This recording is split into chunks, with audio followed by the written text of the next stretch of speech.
John, welcome to Camera Conversations, optimised by Pure Sport. We're good to go? Absolutely, yeah. Thanks for having me. Well, welcome to the show. And I know that you've had many different hats across your lifetime, but one of the hats is as a mortgage broker for the last 20 years, but that's evolved an awful lot over that period of time.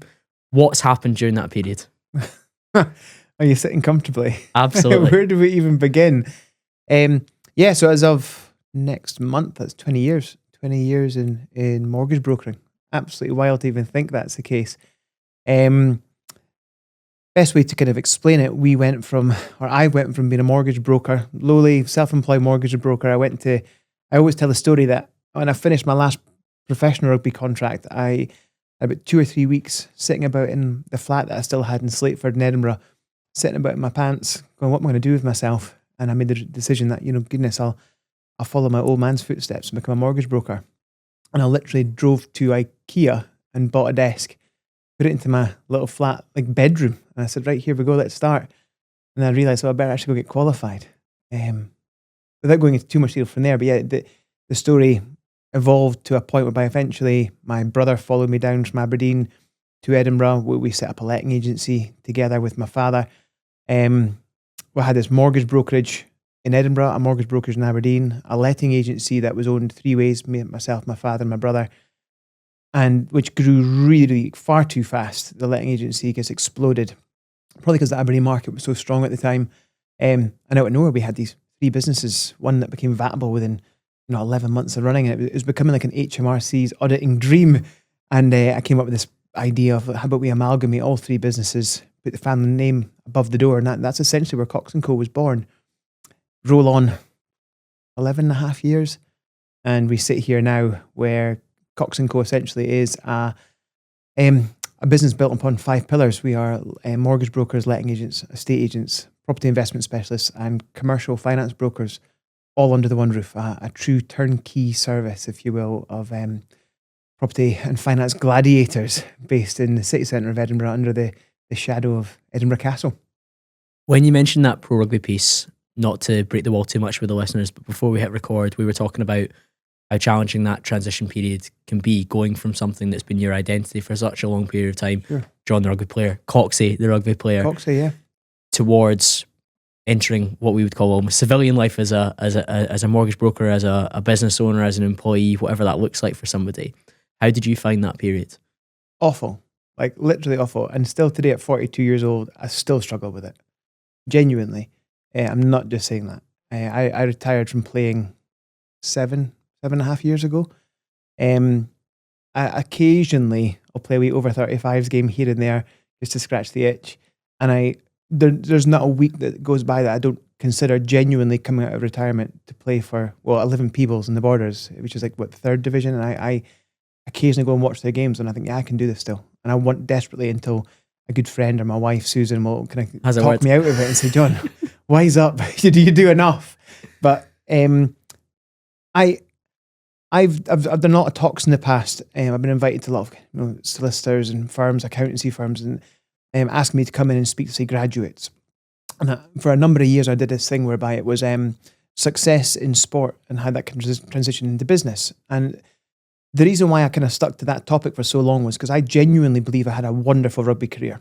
I played for 24 years, played professionally for 5, and then I played semi-professionally for 12 as well. I had a wonderful time, and it literally did mold me and shape me into the person that I am. I never got the 100 caps and the British and Irish Lions tour. I never got to become the BBC pundit that I thought I was going to be. And weirdly, although my head was not screwed on in my early 20s at all, I did realise at 23 that I wasn't going to make it. It kind of hit me while playing the doldrums of the English Championship at Rotherham Titans, that I thought, this is just not going to happen. And after a wee brief period of skirting around the idea of playing rugby league professionally, which was great, and during that very short period, I got capped, for Scotland at rugby league, and that was amazing. And to have that up my wall in the house, still an extremely kind of proud achievement of mine. It wasn't Murrayfield, but it was still the national team. It wasn't Murrayfield, but I still have a full national cap in a sport that I love, which is amazing. But it wasn't that I never got to run at Murrayfield. You're absolutely right. And that's when I went, well, what am I going to do now? Let's go back to Edinburgh, take stock, play club rugby, And at the time, whether folk like it or not, it was semi-professional.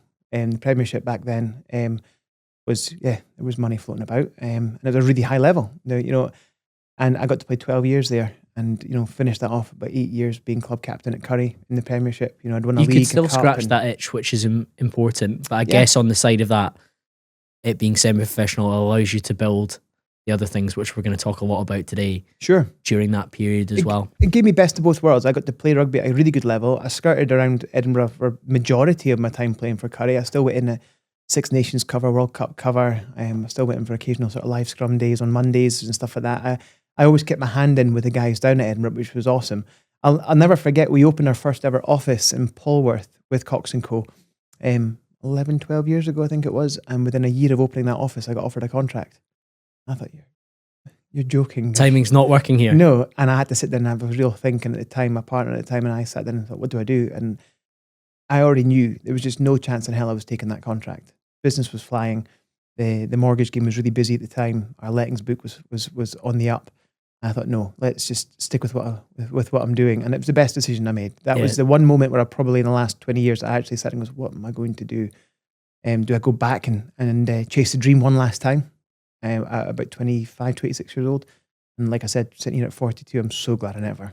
Yeah, you'll know John and Lewis from Prime. They've both been on the show and they both love Hormozy. And Hormozy talks about the women in the red dress, like the Matrix. That's right. And that pro contract was the women in the red dress. It was going to take your eye off the real thing, which has compounded now to what you get to enjoy and what you get to do.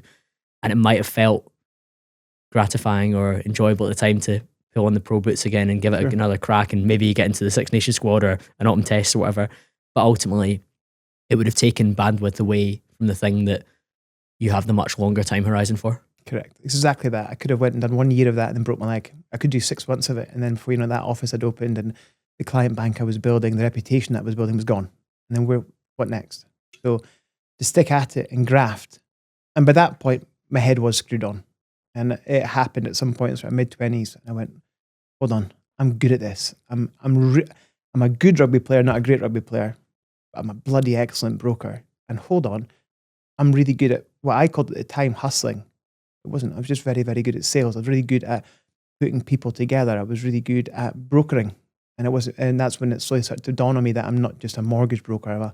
I'm a property broker. I'm a finance broker. I can turn my hand to absolutely everything. Yeah, it's broader than that, isn't it? And I think that's why you see the 5 pillars you've got now, and they all interlink well, because ultimately the clients you're dealing with want all these services rather than just one and done. Absolutely. And of course you can have a referral network, etc., and that's a very valuable thing to have. But equally, if you can do it all in-house, one-stop shop.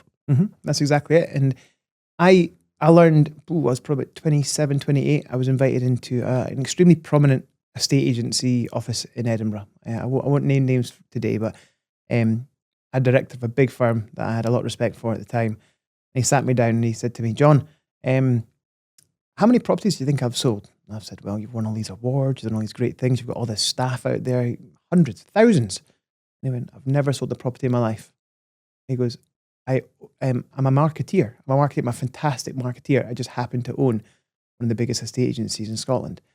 And he went, John, you're a broker, you're a professional middleman, and you're one of the best professional middlemen I've met. You just happen to be in mortgages. And he goes, don't forget it. And I've told that story loads of times over the years, but I promise you, it resonated with me so much that still to this day, that every once in a while I have to sit there and say, what route we're going next? What's the next move for Cox Co? And I always go back to that and saying, right, I'm very, very good at connecting people. I'm very, very good at connecting business. I'm very good at building deals, and not only building the deals, but getting them over the line. Absolutely. And it's about recognizing what those skills are and then finding the vehicles and the domains to apply them within. Correct. These days, it feels like every brand is shouting about how supplements are the answer to everything and all your problems. Before you jump on the latest wellness trend, it's worth remembering the foundations and basics come first. Hydration, good nutrition, rest, movement are the real keys. When you do decide to supplement, however, what you choose really does matter. You know I'm a big fan of removing toxins and unnecessary things from your lifestyle, and I ensure that my supplements are free from additives, artificial flavors, and any unnecessary, dirty, toxic fillers. Personally, having seen many professional athletes and top performers utilize their products, I decided to give Pure Sport Supplements a go. Their products are built on science-backed information, minimal ingredients, and they do exactly what they're meant to. Whether it's their best-selling ultra electrolytes to keep you hydrated and energized, their deep magnesium to support with quality sleep, or even their natural testosterone testosterone boosting Tonka Ali, I trust that what they make is developed to care for me and my body. Explore the full range of Pure Sport supplements at the link in the show notes, puresport.co, and use the code CAMBRO10 for 10% off. One of the things I've talked about a lot in the podcast the last year or two in particular is about finding a vehicle that has leverage to it, because you could bang your head against a brick wall for forever in a particular industry with this great skill set, but it might not pay off in the same way if you found another vehicle that perhaps had a better return on investment, or more time would equal more output. And you have to be a bit ruthless with finding those things as well, because sometimes, not to go too deep on this, but there's a thing called the sunk cost fallacy. People have spent 5, 10, 15 years in the industry and they don't realize that it's changed while they've been within it, and it's not going to have the same returns. So sometimes you leave that experience behind, take the so-called identity capital from your experience within that and your skill set, but apply it in a new vehicle, which can be more beneficial. And I think if you look at the evolution of your business, there's been different times where you've not necessarily pivoted, but you've added strings to the bow, which have allowed you to continue to leverage the time and the effort and the skill set that you apply.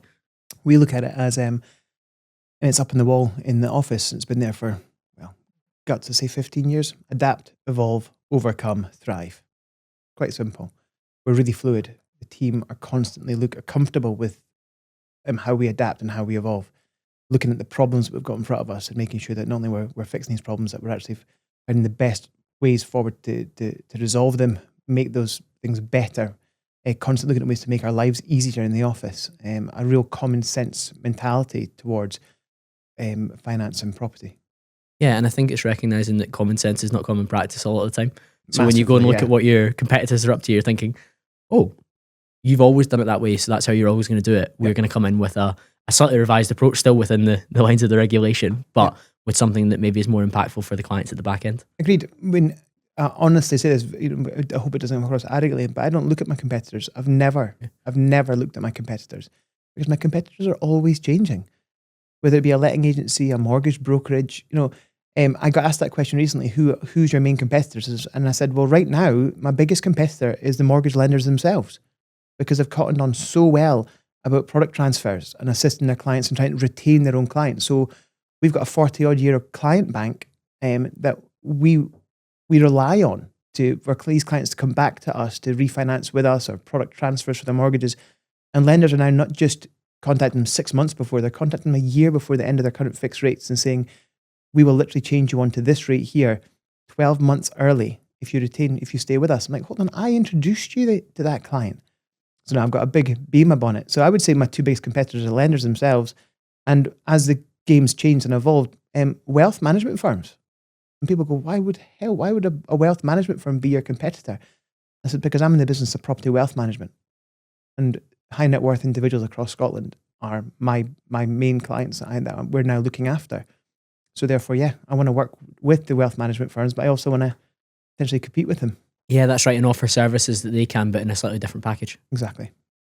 I know in the early days of your business, it was, as you said, you, dad, brother. How did you find that family dynamic? Difficult. Yeah. I promised myself when I came on today that I wasn't going to speak too much about it. And for the simple reason, I have respect for my family. I've always been quite hard on my dad. But I love him so much. That'll go both ways typically, though. Of course it is, yeah. But energy matches energy. Nearing the end of our business relationship, it was becoming very much John and Alex, and it definitely was not dad and son. And we both realised it. I guess vocalised it more than he did. And it was the best thing that we ever did, was kind of part ways, allow dad to retire, and found a great way for him to retire by buying him out. And it's allowed him to be dad and grandpa.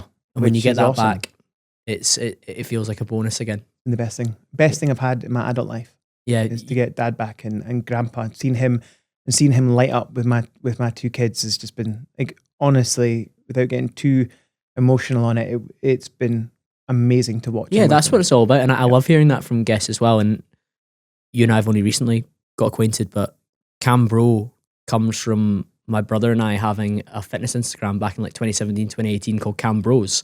And about 9 months into that, it was becoming like a boss-employee relationship with me and him, in terms of like, have you written your content for this week for Instagram and for our blog?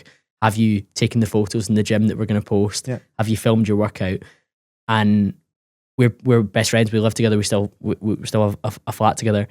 And that dynamic switching to boss employee and me almost telling him off and disciplining him Yeah, sure. was so negative. And he wanted all the upside of it in terms of the My Protein sponsorship, the muscle food sponsorship, the flight to the NEC Fitness Expo and stuff like that, but didn't really enjoy the grunt of the content side of things. Mm-hmm. Whereas I was just loving the process, and I wasn't like anything that came as a byproduct was just fun for me. And I recognized that going into business with family is very complicated. And while sometimes you can be singing from the same hymn sheet, and I've had many people sit in the chair that you're in talk about how well they've worked with their family and how they managed to have those particular boundaries, but it's not the case for every family. And I know what I would rather: an amazing relationship with my brother where I'm not lecturing him on write that post for Sunday now. Sure. And you didn't want to be butting heads with your dad about the direction of the business and the aggressive growth plans that you had, that perhaps somebody who is later on in the career or longer in the tooth doesn't maybe have the same stomach or the appetite for. So you've nailed it. It's not about family business. And this is something that I've learned massively in the last 4 or 5 years. And it's, Joe will come on to like, what we're doing just now with Cox Co. The next steps for us. It's all about alignment. Honestly, everything in business is about alignment. And myself and my father were not aligned. Myself and my brother, when he was in the business, we weren't aligned with where we're trying to go. Now, a class of his family, because he's my best friend, Mike, he's director of lettings for Cox Co. He's been with me for nearly 12 years. He's been on the journey from day one. He was my first ever employee in that little office in Polwarth that we had. And we played at Curry for years together. You know, I was his best man. He was my best man the first time round. Well, that's not for today. Mike and I are aligned. So as much as he's an employee of Cox Co, he's one of my directors, and we speak every day, and he leads the growth of our property portfolio across the country. And I rely on him every single day and trust him 100%. He's got 99.9% autonomy. I just do not bother him. Do not bother him whatsoever running his own team, doing his thing. And it's because we are we are 100% entirely aligned with our business. And I think that's, to finish on that point, it's not all about working family doesn't work. It's about making sure that the alignment's there. And I just don't see how you can be aligned with somebody that's 2-3 generations older than you, a different business life cycle. Different perspectives. Correct, yeah, totally. Different life experiences and different perhaps short, medium, long-term goals, which, as you say, if they're not aligned, then there's going to be so much friction. And friction is going to slow a business down like nothing else. Whereas if we look at your trajectory and your progress, you've had to remove friction to achieve that. Yeah, speed, fluidity, ability to overcome challenges, evolve, and quick decisions. All that, it comes with growing a business. And when you've got the energy to do it at the right age and so on, to go and attack these sorts of things. So again, alignment is everything to me. One of the phrases you've got for Cox & Co as it's evolved is moving from property management to property investment management. Mm-hmm. What's the key differential there? Having a conduit internally and being able to work that properly, making sure left hand speaks to right. So there's a lot of competitors. There's a lot of other estate agents or letting agents or mortgage brokers out there that have added that other one of the strings to their bow as well. So there's a lot of letting agents that have maybe rolled out a mortgage brokerage or vice versa. There's a lot of estate agencies out there that do a bit of lettings. And I'm aware of some other bigger firms in Edinburgh that I've spoken to over the years and went in with my vision with a hope to try and work together. And instead, they've just went ahead and do it themselves. And that's fine. I wish you the best of luck, because I've yet genuinely to come across any of them that are doing it well. Imitation's the sincerest form of flattery, isn't it? Yeah. And believe me, I've been flattered a lot of times, but I also sleep well at night when I watch what it is they're actually doing or trying to do. And I mean that with the greatest respect. Some of them are great outfits and great firms, and I really respect what they're doing. But property investment management, or is what we've now kind of evolved that further to property wealth management. Okay. Which is, again, I'd probably say that's our main brand proposition currently, is property wealth management. It's going into there and assisting clients with education.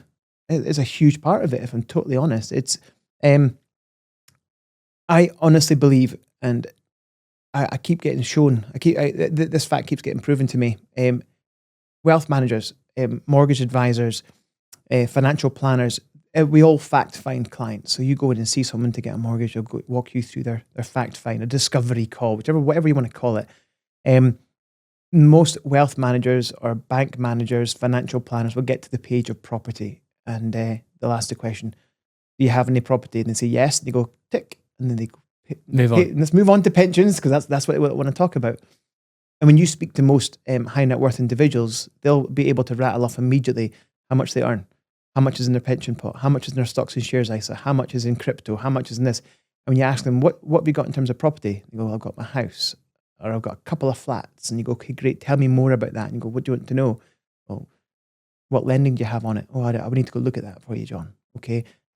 Who's managing it? Oh, we do it ourselves, or we work with such and such an agent. I goes, do you know what your management fees are? Nope, I haven't got a clue. I haven't looked at that in 20 years. And it's become evident to me over the last decade that a lot of these high net worth individuals across Scotland, when you actually delve into detail, over 50% of their wealth is tied up in bricks and mortar. So they call themselves a stocks and shares guy, when actually they've got more of their wealth tied up in flats across the central belt of Scotland. Yeah, if you look at the sheer numbers. Yeah, when you break it down, actually look at the equity and look at the asset growth, the majority of their wealth is tied up in property. They don't even know it. And that's not for everyone, but the more and more that realization's hit us as a business, we've been able to adapt and find ways to build a really funky CRM and software in-house to kind of be able to facilitate and assist those clients and educate them properly. So now with our portfolio of properties that we have under management, we now not only know how many properties, any letting agent can tell you how many properties they have under management, and almost every single one of them will elaborate that number, especially after a few beers. What they can't tell you is what the overall value is of that portfolio. And they certainly can't tell you how much of that is equity, so therefore how much of their clients' wealth they're managing. We can at Cox Co. I can tell you how much property wealth we have under management, how many assets, how much equity and so on. So I can then review that on a quarterly and annual basis for all of our clients. So it's not just a case of a quick refinance for a client. It's understanding exactly how much equity could be available to them if they wish to refinance and maybe capital raise. With that, we can line up the next property and we know exactly how much the total cost of purchase for the next one is. We also then can review that property because we've had it under management and see whether or not it's working for them or not. We'll know the exact net returns on each property. And that's when it becomes like a stocks and shares portfolio. You can cut out the dead wood. You can add in some new fancy, flashy properties as and when needed. And creating balance for clients on net return and capital appreciation is the key. I work with a lot of clients through here in the West. Predominantly through here, they all talk yield, which makes my skin crawl, because if you're talking yield in property investment, it means you're owning your properties outright. And no one in property investment should own a property outright. And yeah. I'll argue with anyone if they try and tell me the way forward is to own cheap, low-end properties, cash. It's insane. So it's all about actual net return. You can have quote-unquote good debt on those. Yeah, 100%. Why, at a manageable rate. Yeah, why would you throw all your cash into a property and then, Some people are risk adverse, aren't they? And I've definitely noticed that with friends that have different investment strategies to me potentially. So some prefer whiskey, some prefer crypto, some prefer stocks and shares, some prefer property. And a lot of that is based on their risk tolerance. And when you think about property, as you say, there's a lot of creative strategies you can use to purchase, refinance, joint venture, whatever terminology you want to use. But then even still, some people, I think most people are okay with their mortgage debt because it's framed differently in society to see it as that way. But as you say, if somebody's got a very low risk tolerance, they're going to be like, right, my portfolio is paid off and it's cash flowing or yielding this. Yeah. But that's quite rare because you need a lot of capital to be able to buy those out unless you're buying at the very low end of the market. Cheap nonsense. And when you're buying that, yeah, you might be thinking your rent's really strong against the actual value, but then your boiler pack's there and that's 14 Wipes months out, worth of your apparent profit that you're living off of. God, I mean, it's insane. I used to, when I was in the furniture industry, we supplied to a lot of purpose-built student accommodation university, but also HMO portfolio landlords. Sure.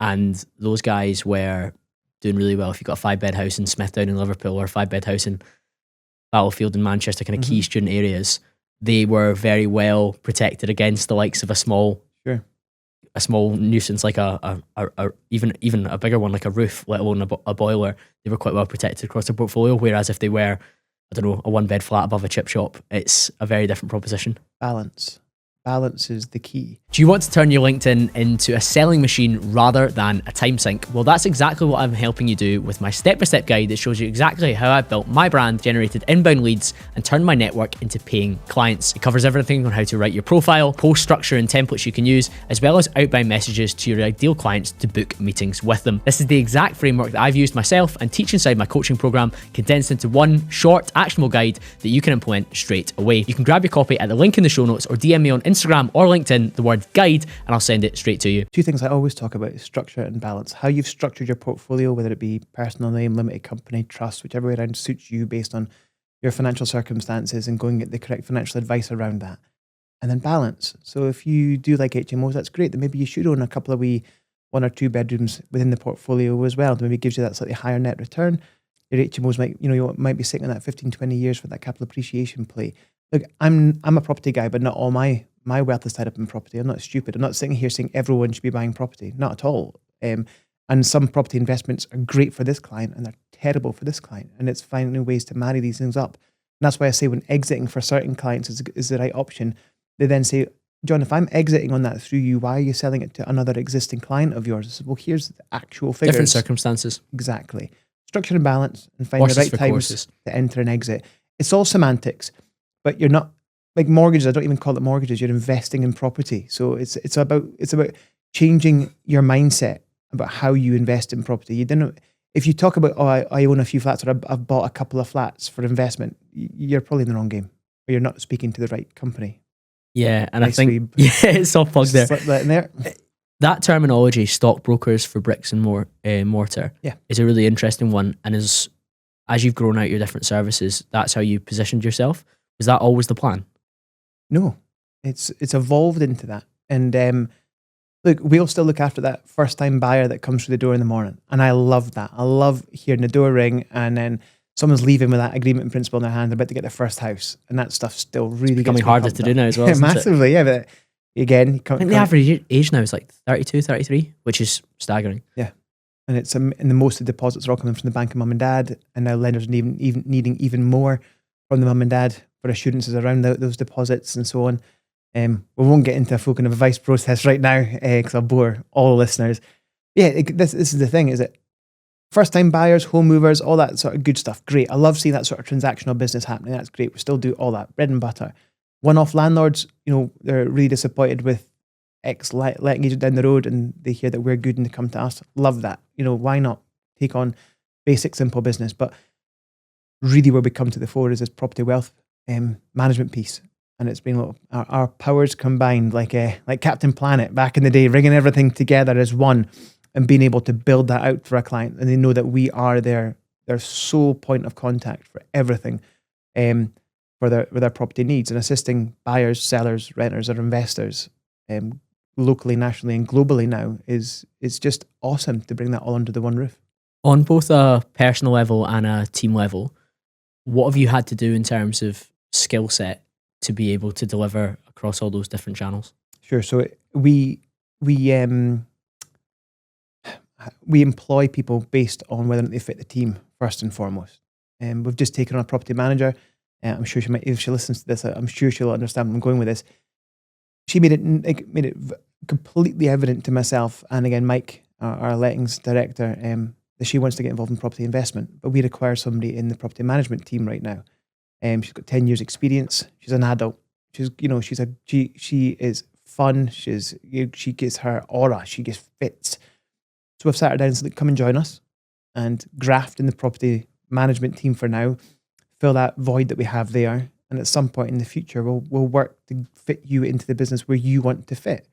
And I love that. The 2 previous hires to that, the reason why I take them both on, and they'll know exactly that it's them because I've told it them to their faces when I phoned them and offered them the job. I said, the very thought of them working for somebody else makes me feel sick. We will, it's all about people first. And then we'll build everything else around it. Common sense and experience is so key for what we do. We've got no trainees, we've got no part-time members of staff. And unfortunately, that's how it's going to be for Cox Co. For us to grow, we need experienced, good humans that will fit within what we're trying to build and really buy into the dream and the vision of where we're trying to go. How do you filter for that? A bit of risk, a bit of a hope, a number of go for a coffee, go for a beer, don't interview, take time, see them face to face, get the hell off of Teams and Zoom and get together and have a chat, look at somebody in the whites of the eyes and really try and delve in, get an understanding of who they are, what they want, what their longer term objectives are, and it's easy to get that out of people when I'm really open with them about what I want, and anybody who's involved in Cox Co know where I want to be in the next 5-10 years, and they all know that I want them to come on the journey with me if they're prepared to graft for it, and they'll get remunerated accordingly for that as well. Being part of something bigger is really helpful. Like any role that I took when I moved from somewhere else, I had to buy into the vision of the business and what role I could contribute within it as well, because you need to feel like you're doing something purposeful, not just clocking in for 40 hours a week. Sure. Now, everyone listening to a podcast like this on a weekly basis will resonate with that. Joe Public might not. They might be like, no, I just care about the wage slip, whatever. But ultimately, I know that most people need to feel some sort of purpose and fulfillment from the work they're doing. And when you're part of something that has big targets, big focuses, big lofty goals, and you can see how you contribute to that as a cog in the wheel, then that gives people a greater sense of accomplishment than necessarily just, oh, I got an extra £500 this month from my commission. Yeah. And weirdly enough, there's been roles that I've been in where, as often happens in the sales environment, the commission structure gets changed and the investors in the business get a bit greedy and they try and stiff the sales staff out of like where they're going. But I've still grafted to hit the number because I felt like I want to, like, intrinsically. Mm-hmm. And the fact that my commission was X amount less than it would have been because of the structure kind of was neither here nor there in the grand scheme of things, because you want to feel like you're doing a good job and you want to close your eyes at night and be like, okay, I actually did a good job today. Yeah.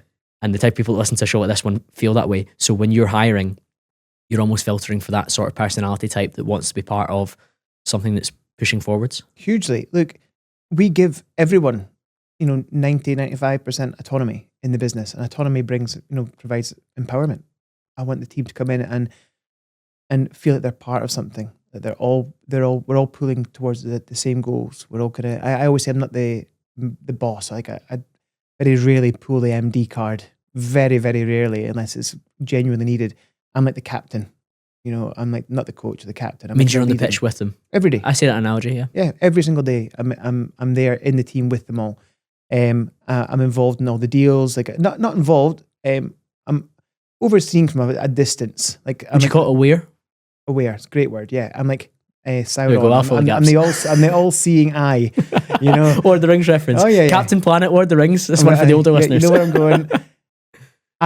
I'm always there if they need me. I'm always watching, kind of making sure I know what's kind of going on. But because I give them so much autonomy, it allows me to go on with growing the actual business. But I do very much view myself as being like the captain over the coach. I throw myself into it. I'll still occasionally do a wee deal here that the team don't even know about, and I'll go through and tell them about it, and I'll give them the wink and say, "Come on, guys, keep up." Just let them know that the old guys still got it. It's just good fun. But I'm always looking for the right individual, the right human with the right personality that I can tell, that they're a grafter, but they're also good humans at the same time that can come join us. If we think back to you giving talks about success in sport translating into business, yep. I know that from any team that I've been a part of, or any group that I've been a part of from a business perspective as well, I want to look to my left and my right and be confident in the personality traits and the character of the people that I'm with, not just the skill set. Mm-hmm. And my last role as a sales director, when I was involved in the hiring process for anything, I would always aim for aptitude rather than skills, because I've got loads of frameworks and processes that they can copy or put into their own version. Whereas if they're growth minded, hungry, resourceful, I'd rather that than somebody who's like, I've been in business development for the last 5 years, but effectively they've just had the same job 1 year of experience 5 times. Sure. And I'd rather somebody come in with like a bit of dig and drive about them, and I can teach them all that stuff that they need to apply.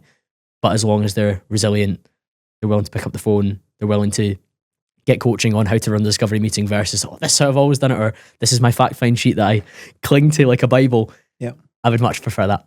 Oh, hugely. A big part of it as well is like, I've used the term already, but being really open, like, be an adult. Manage people's expectations accordingly.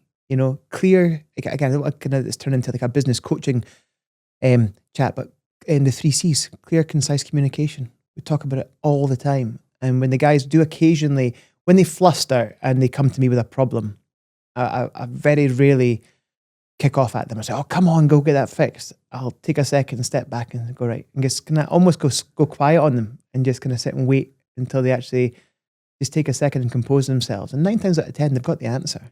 Just need to take a second. Yeah, and then a little bit of reassurance from you that you back them to make that approach. You've nailed it. Yeah, it's exactly that. So working with them to actually just ensure that client management or management of expectations for our clients is the kind of the main thing that we're focusing on in a day. We'll get it done. We'll get all the work done. We'll always find it. We'll find a solution to all the problems. That's what we are. We're brokers. We are professional middle people. We'll find a way. And if we can't find a way within the time frame that would seem reasonable, then we inform the client and we work with them and manage the expectations. Before we hit record, we were speaking about a mutual friend of ours and one of the most popular podcast guests of this year, Callum White, who has White & Co out in Dubai. And obviously you have a great relationship with Callum. His model for real estate broking in Dubai is something that you've looked at for your estate agents as well, and that kind of commission led. Yep. That's not the case for all UK estate agents because they've always traditionally had their kind of 30, 35, 40 grand salary, whatever it is, and then a little bit of commission. You've gone more towards that. Why have you chosen to do so? Well, I mean, I started going that way, and I'll happily eat some humble pie here on your podcast because there's been other podcasts out there that have screamed from the rooftops about how the need for the self-employed property brokers and the estate agency to kind of follow suit in what Callum's done in Dubai. The reality is it doesn't work. And I'm pretty open about that. Our commissions here aren't high enough and the property values here aren't high enough. Interesting. So you started with that model with the intent to try and replicate what happens at a White & Co or an Allsop and Allsop out there. Absolutely. Yeah. And it didn't work out?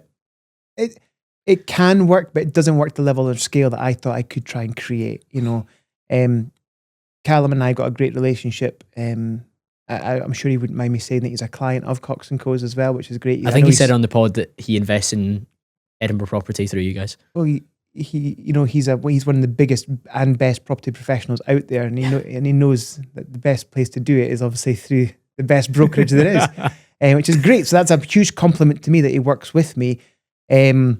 I'm so proud about it. But then at the same time, I hold him on a pedestal. I love what he's created in Dubai, and it's a behemoth. It really is. Yeah, it's amazing, and like I'm probably one of his biggest fans. Which I would hate him to even hear me saying that.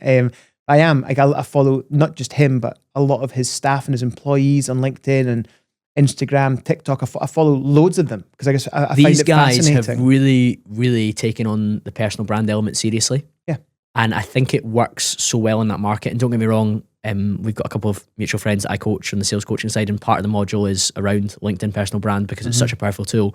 But out there with the types of buyers that are in that market, your presence on Instagram, TikTok, and LinkedIn is probably even more important than it is here. And those guys have really nailed it. Like they'll get a bonus and they'll invest it in a videographer to follow them around for the next month, and they'll create 20 reels because they know that that'll pay them down the line. Whereas I don't think we're quite there with that yet, albeit the money's not there, and that's the problem. So I thought that would be the way forward, and I thought I'd done the back of the packet figures on it, and I thought I'd nailed this idea, and I brought on some wonderful people to work with us as property brokers, and being very open, we don't have any self-employed estate agents with us anymore. So I mean, be really open about it. We've tried it. It was profitable. It worked, and the end of it, it was genuinely profitable for the business. But I don't think it's viable for the agents themselves. When they're making their profits, even though we paid very, very well on it, I mean, I've been really open. Like they got a lot more than we did, than the company did.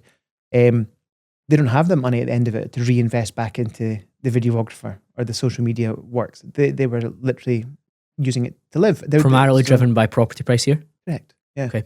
And different market. Not just property price, but then the fees that we charge here as well. Like a bit of both.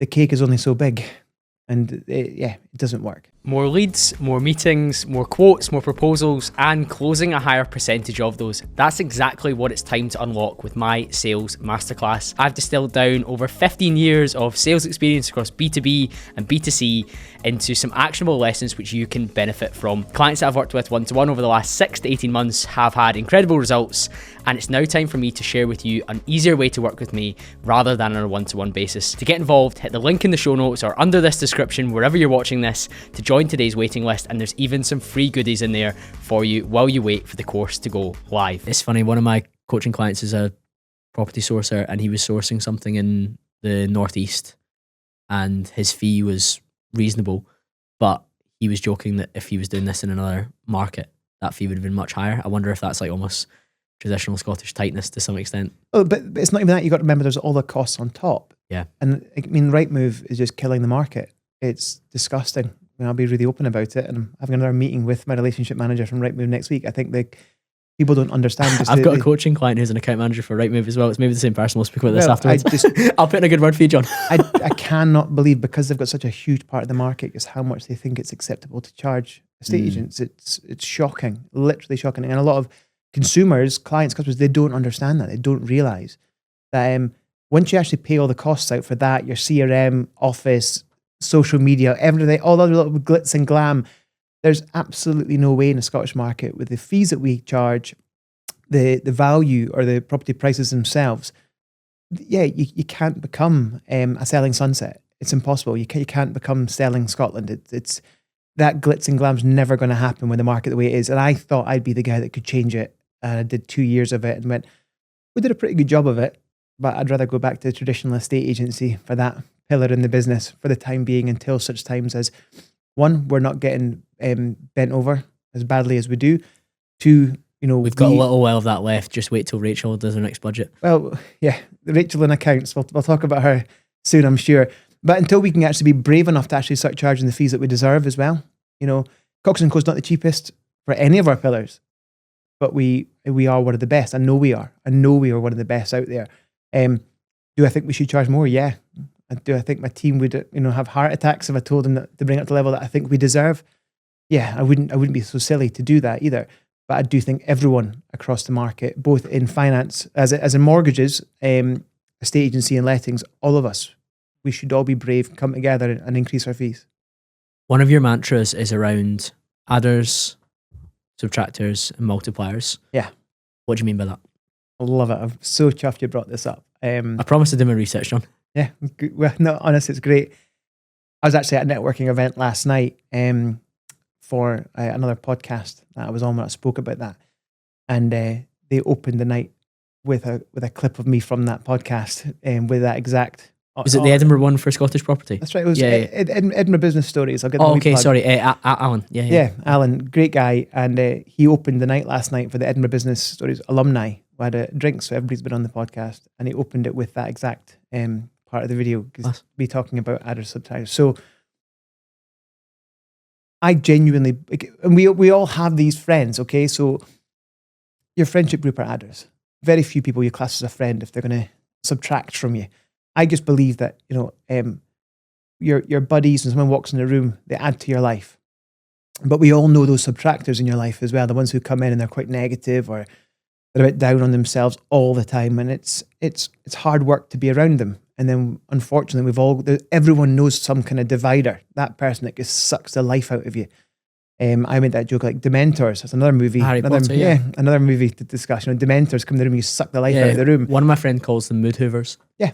And there's so many everyone names knows that. And typically it's people that you've been friends with since like school or uni, and it's like an habitual friendship. So they may be a drinking buddy on a Friday night, but they're not actually your friend. Mm-hmm. And they're not actually somebody that you would consciously have within your life. And I do a solo Q&A every 10 episodes with questions from Instagram and the Patreon. And people often ask about like changing friendship groups or leaving old things behind. Yeah. And I believe that really you just vote with your actions. You don't necessarily have to have the big horrible bust up about we're not mates anymore, don't message me. It's more a case of maybe saying no to some of the things that they want to talk about, or when they do gossip and moan they drop you a WhatsApp, just not replying to that exact message and replying something different and like shifting the frame. So if they're like, oh, have you seen what such and such just posted on Instagram? What an idiot. Almost just ignore that point they've made and talk about something else. And you can train people out of almost the subtraction mindset. But then there are people deep at their core, they are just generally a little bit negative about it. Create noise. I call it noise.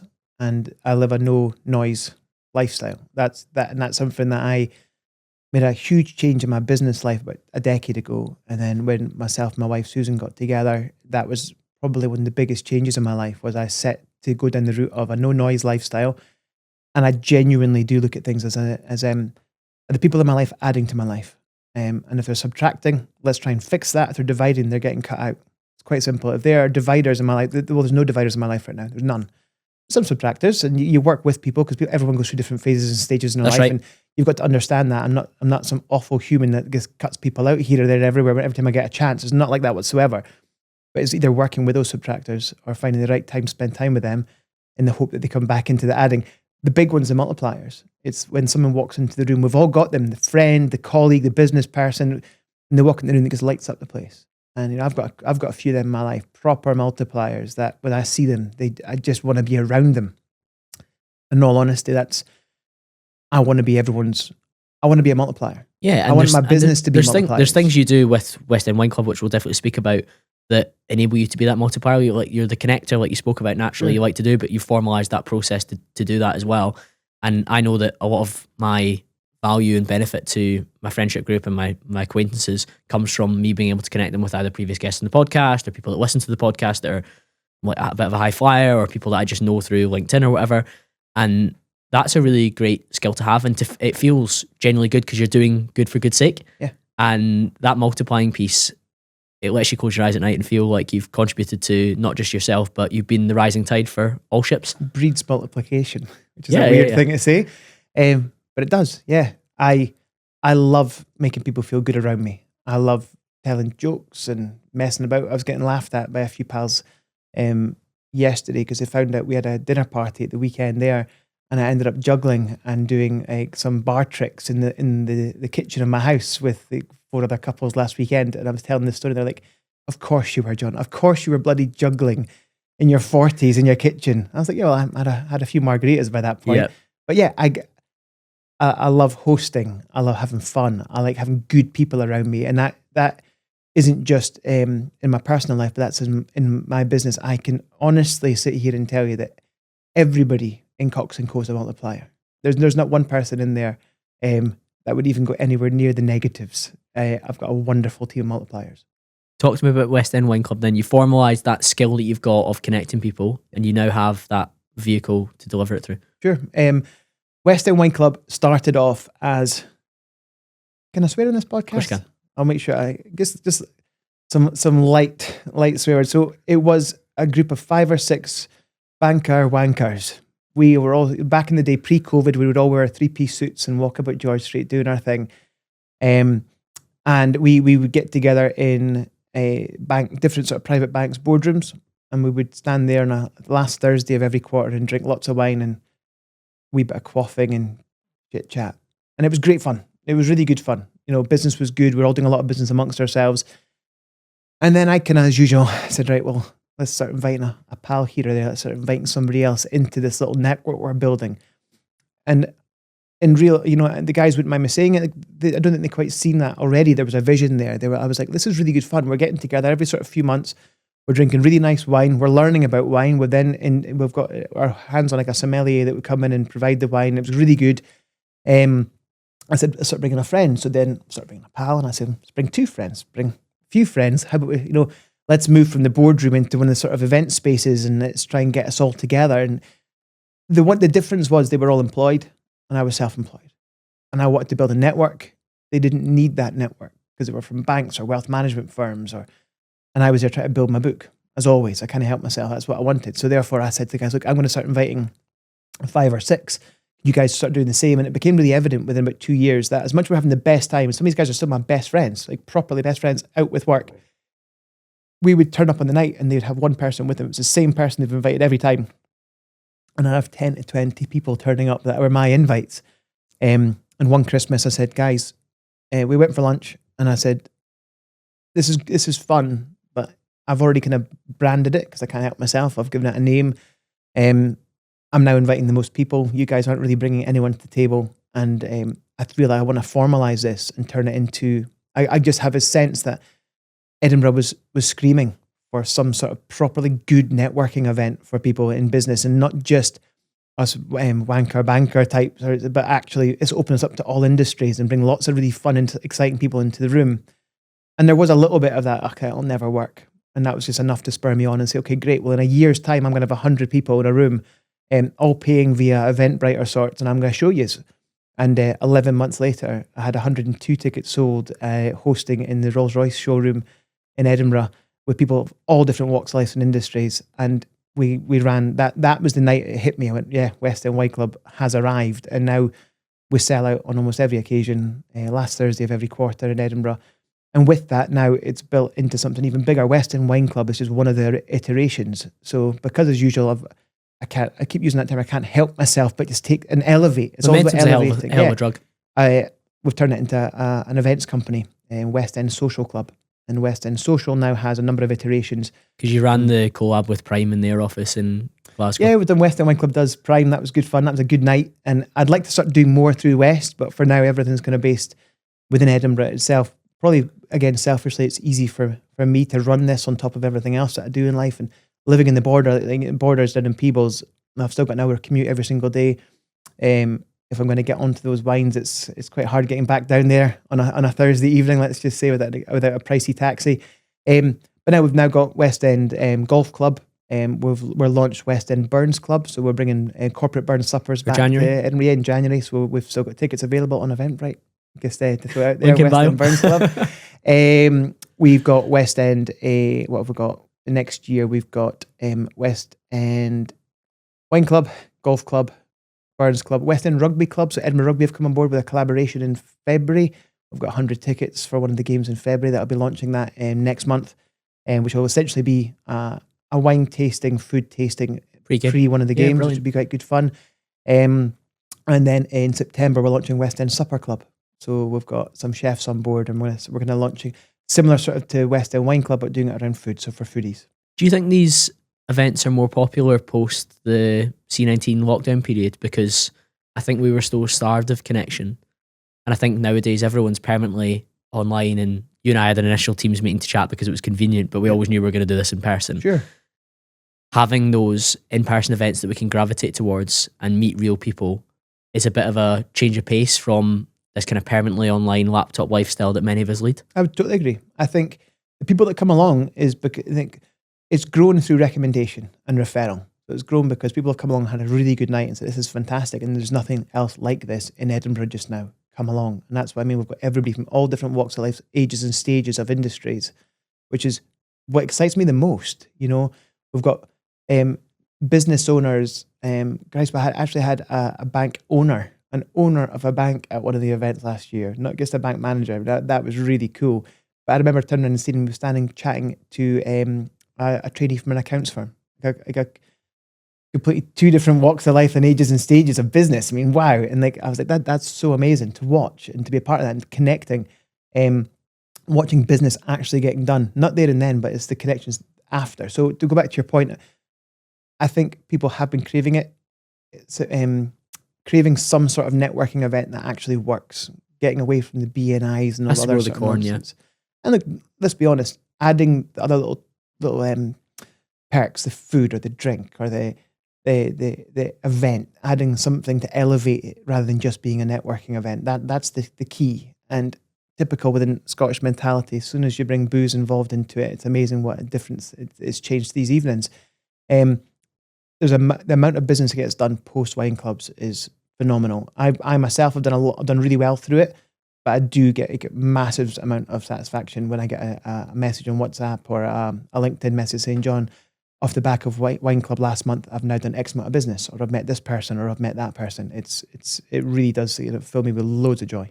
Yeah, we're recording in November 2025, and I know in October 2025 you had a huge bit of news. Sure. And it was a big change to what you've been doing up until this point. Talk us through the relationship with CASA Group now. Wow. Yeah. So again, similar to what I said earlier, I've been on a few podcasts and a few sort of interviews over the years saying I'll never sell Cox Co. You know, this is me. And when the news came out, it's amazing how many folk have reached out to me or I've heard, you know, they're like, oh my God, John's not just sold, but John's sold out. And I find it quite amusing because I've done the exact opposite of that. So I believe with the business I have and the niche that we've built for ourselves, I've always felt there was a need for a big brother. I've always felt we needed either big time investment to come in to help me to grow it to where I think it could be, or the ability to kind of expand it. And I met the guys from the CASA Group about 2 years ago, and we started talking shop about 15 months ago. And it was probably 15 months in the making of getting the actual deal done. The idea was to try and roll out some of our propositions, some of our pillars across the group itself. They are a professional services group based out of the northeast of England. They've got 7 different brands across different estate agencies and letting agencies in the Northeast. Matt, who's now my business partner, one of the other board members, lives in North Berwick, although he's a Geordie, posh Geordie. He's based in North Berwick. We've built up a friendship, and built up a lot of trust between us, and we're really keen to do some business together. The long and short of it is the board really liked what I was doing, very, very different to anything else within the group itself. Us having our direct authorization with the Financial Conduct Authority, so having that FS background as well, is something that the group never had. I was looking and craving for that more investment, bigger brother opportunity to grow. And it is literally the best possible relationship to combine, again, kind of join forces. So yeah, the basic is, I sold Cox Co. I sold Cox Co to the group. But what a lot of people haven't realized just yet is that the best way to explain it was a big lump sum hit my account, and I went, well, that was great. And about an hour later, 80% of that went straight back out, and I immediately invested in. I'm now the second largest shareholder of the group, head of Scotland for the group. I'm still MD of Cox Co, but I now have that big brother. I still have a lot of control within that, and being on the board with 4 other wonderful humans. And it goes right back to the beginning of our conversation: alignment. We are heavily aligned. We know what it is we're trying to create now. We're trying to create a property services group that now has those 5 pillars across a whole group. So being able to roll out, I call it Coxify. They don't quite like that, but I say Coxifying all the other letting agents and estate agents within the group. So providing them with their own FS arm, their own commercial finance arm, helping them with their own property investment arms that they might not already have, will not only help those businesses, but it will help all those clients, all those landlords, giving that and all those opportunities now in-house.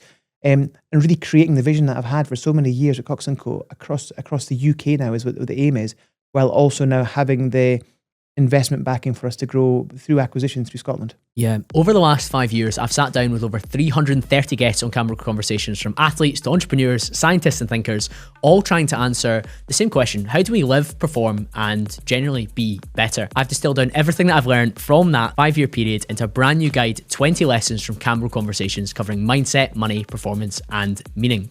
Inside, you'll find some of the biggest ideas from the likes of Chris Williamson, Craig Ballantyne, Sterling Cooper, Nia Rell, and many, many more. These are not just sound bites, these are actionable principles and lessons that you can take on board.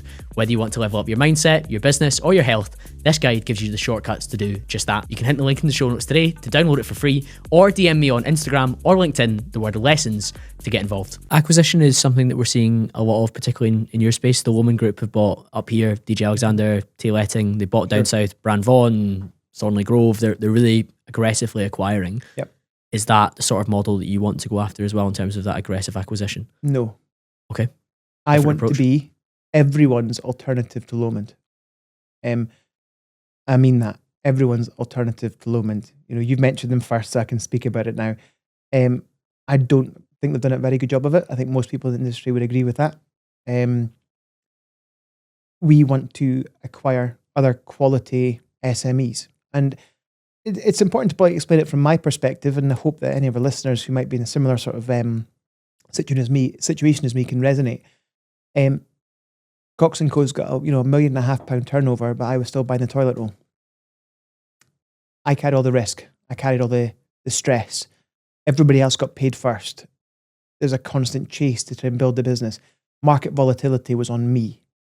It's hard. It's stressful. I wasn't this grey a few years ago, and I found the last 2-3 years the hardest. Our most successful few years, without a shadow of a doubt, it's been probably our best 3 years ever.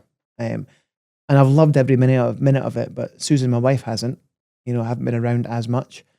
If it wasn't for me making some, massive commitments to my kids and to Susan to make sure that I'm still present, I think she probably would have ran away by now.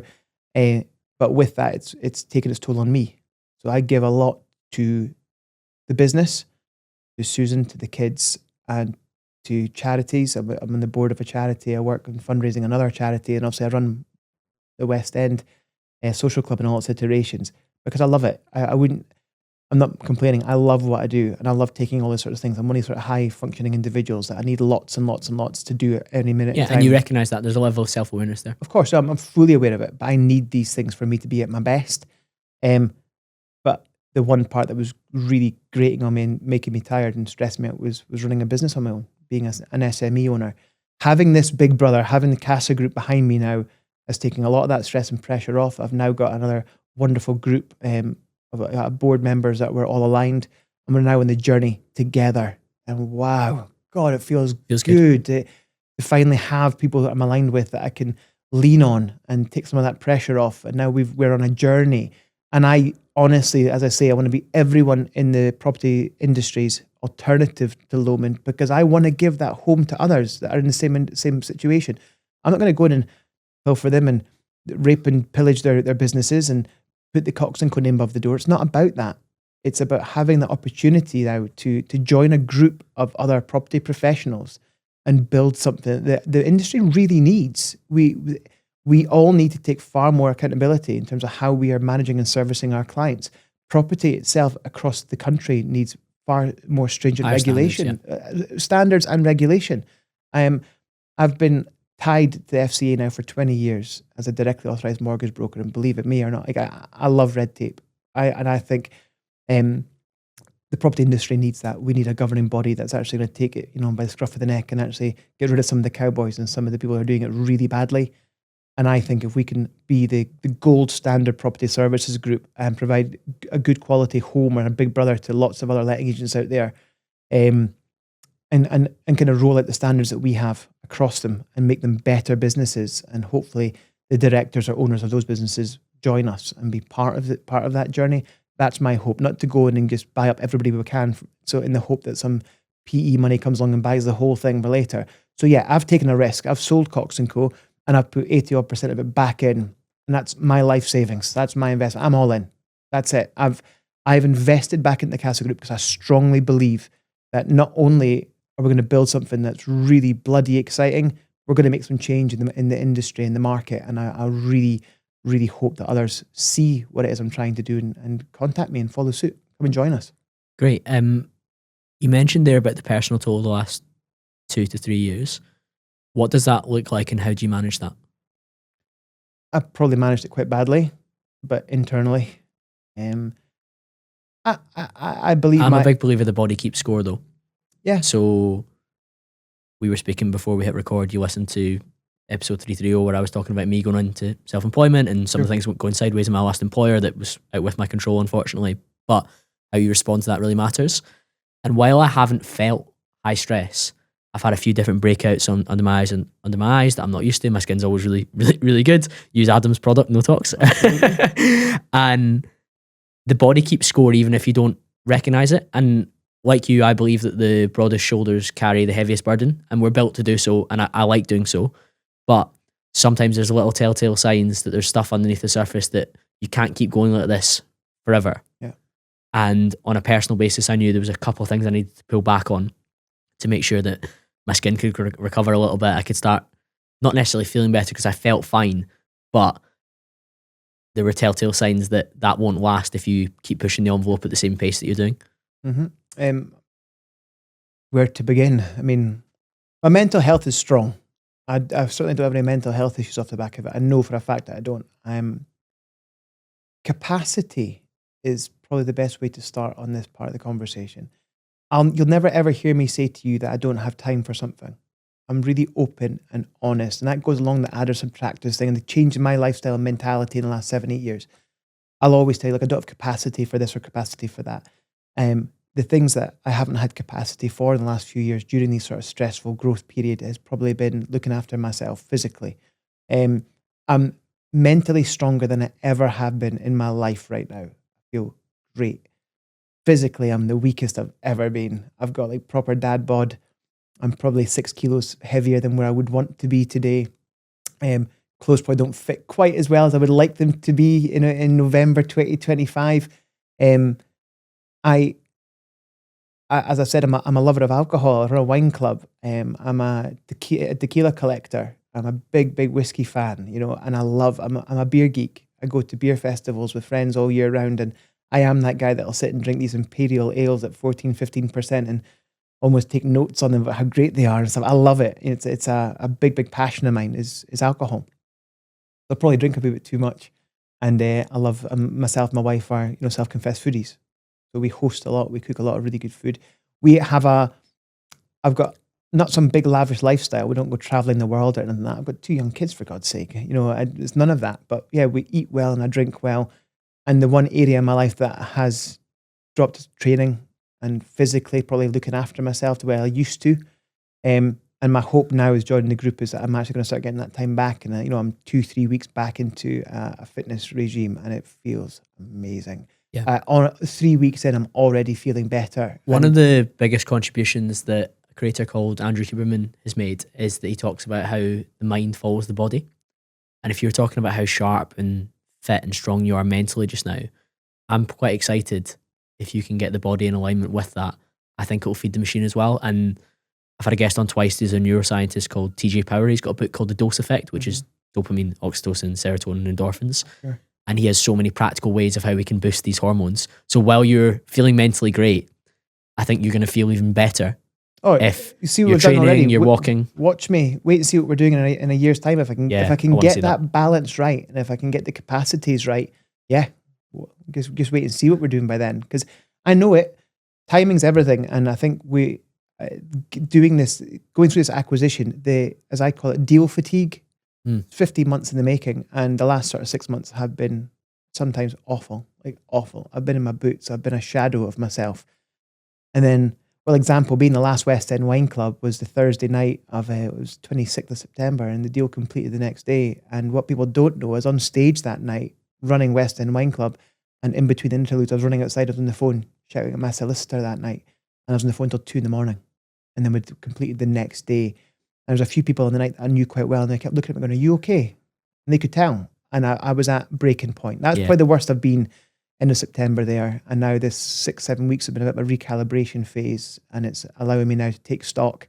And like I said, I've trying to kind of get that balancing act right on my capacity levels. And the big one, as you already touched on, is trying to get my physical health back up to where it should be. And the deal's probably come at the right time. It's completed just at the right time, whereby maybe another month, 2 months going at the pace I was going at, it might have actually affected me.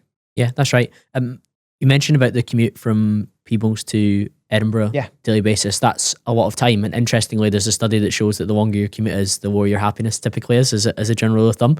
But we were speaking about it's how you use that commute that maybe ensures that you don't begrudge it in the same way that somebody might. Like, for example, every Tuesday when I was at Marsh, insurance broker, I used to have to go through, I say have to, that sounds awful. I used to have to go through to the Edinburgh office, and I would hate Tuesday because I get on the train at like 7:15 and I would get the train back at 6, and I'd be like, I haven't been able to do anything, I haven't been able to train, haven't really been able to go walk, and I would begrudge it. But if you're in that habit 4 or 5 days a week, however many days you do it, how do you make the most of that time? Have you guys done your homework really well, or is this subconscious you brought this up? Because I talk about this a lot. This is weird, or maybe it's just that really good homework. Yeah, I love my commute. Absolutely love my commute. And people think I'm like a weird sort of quite perverse in terms of how I talk about it. But look, let's be really honest. So my biggest non-negotiable is I do the school drop-off every morning in Peebles. So I drop little Amy, my 7-year-old, off at primary school, and I love it. I'm one of those dads that goes into the playground. I'm chatting and high-fiving a few of the kids. I'm chatting to the mums and dads in the playground. It's part of my life. I really, really enjoy being part of that school drop-off. Great. And I get to walk in there, and while Amy at 7 years old still wants to hold my hand right now, I'm going to embrace that every single day. We've still got it. Next 18 months, she's going to try and walk 30 feet in front of me and doesn't even want me to come to the playground. On her phone. Yeah. Right now, I'm her superhero and I love it. And so every single morning, I drop Amy off at primary at 8:45. I'm in the car at 8:46 and I'm on the phone at 8:47. And I use my hour's drive from Peebles to Castle Terrace wisely every day. I'm either on the phone or I'm having a director's catch up with the team, a leadership catch up. I'm phoning a few clients randomly just to say hello, how they're getting on. B2B, John Morris, speak to John at least once a week on my commute on the way in. And the two of us are high-fiving over the phone in a quick chat. What's upsetting you? What's happening? What's good? What's the pitfalls? What's the pain points? I use phone calls with other kind of buzz bomb individuals to get me pumped up as well. Even today, I had a really busy morning of coaching on StreamYard and Zoom. And then my call to reset me before I came into podcast mode was my friend Bryce, who's just so high energy. Yeah. And I knew that it would make me more articulate, more verbose, more excited to have a chat with you. And then Rob was on after. Motivator. Who motivates the motivator? Your adders and your multipliers in your life. And John's one of mine. John walks into the room and he lights me up. And you've just nailed it. I just didn't know how to kind of articulate it. That's exactly it. Sometimes probably subconsciously I'll make that phone call to a John or another multiplier in my book just to pick myself up. I maybe didn't even realize I needed it, but I've done that. I'm getting to the office and I'm prepped for my day. I walk into the office and the guys don't need me because I've already set it up. So I'm getting in, I'm allowing me time to catch up on my own emails or my own bits and pieces, or I can go straight into a 10 o'clock meeting prepped for my day because I've utilized that hour properly. And on the way home, it's exactly the same, but just in reverse. I'm tying up the day, a quick phone call to a client, a quick phone call to one of my team, just to make sure maybe a meeting they had early in the day did go as well as we all hoped, or a deal did get over the line. And most importantly, once I go past the Scottish border sign at that stage, I'm starting to switch off, and that's when life admin comes in. And the most important one is, if I'm not picking up with Susan, I'm calling mum. I'm phoning dad.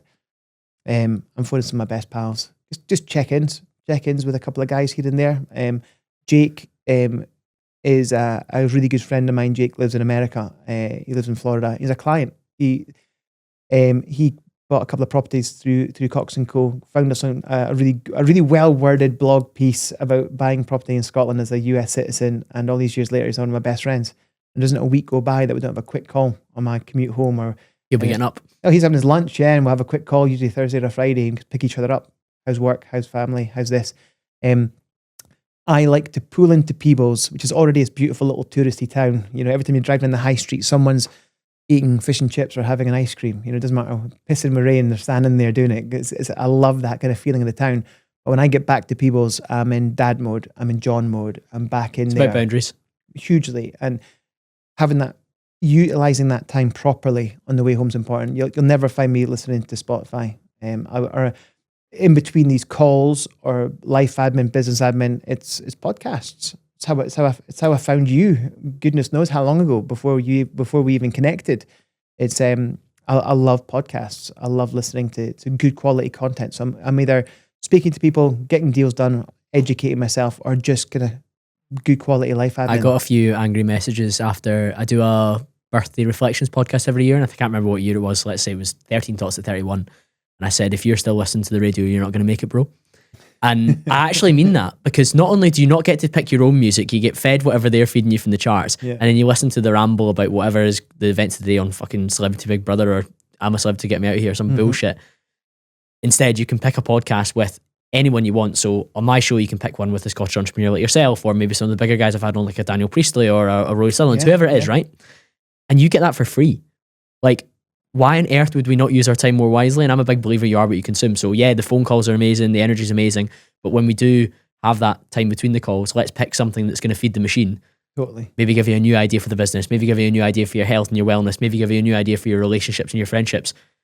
Sign me up for that. Don't sign me up for somebody on Capital you or can't Clyde do One. that with your partner. You can't sit in the house. I can't sit down with Susan of an evening with a nice bottle of red and let me just put Cambro on. yeah.